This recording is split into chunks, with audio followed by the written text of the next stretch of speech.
سوال ہے تو جی سوال ہے جنس میں اپنی طرف سے ایک سوال ذہن میں آیا کہ جنس کے حوالے سے madam Asma ChatGPT کو کس طرح پتہ چلتا ہے کہ یہ جنس جو سامنے شخص ہے فرد ہے یہ عورت ہے یہ مرد ہے اس کو یہ پتہ وہاں نہیں جب چلتا ہم اسٹیٹمنٹ دیتے ہیں نا تو وہ پرسوں میرا ایک تجربہ ہے یہ میں آپ کے سامنے شیئر کر رہا ہوں کہ میں نے کہا کہ وہی جملہ آ گیا کہ میں کر سکتا ہوں میں آپ کی مدد کر سکتا ہوں تو میں نے کہا کہ یہ کر سکتا ہوں کر سکتی ہو اس حوالے سے جنس کے حوالے سے آپ تفصیل مجھے بتا دیں تو وہ کہہ رہے کہ میں اس حوالے سے کچھ بھی نہیں ایک تو دو چیزیں ہیں نا ایک تو جینڈر ہے جنس یعنی مرد یا عورت ہونا اور دوسرا جنسی موضوع ہونا وہ دونوں پر معذوری کا اظہار کرتی ہے وہ کچھ ایسے موضوعات ہیں جیسے کہ میں نے ابتدا میں ذکر کیا جیسے فلسطین کا واقعہ ہے جیسے کشمیر کے مسائل ہیں وہ ان پر لکھنے سے معذوری کا اظہار کر دیتی ہے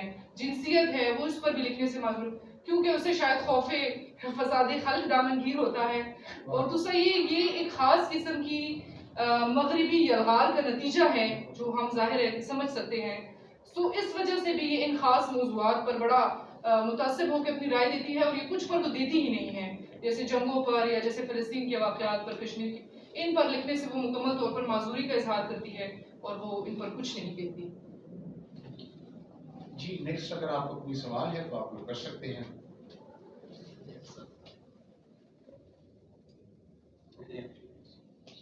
تھینک یو سر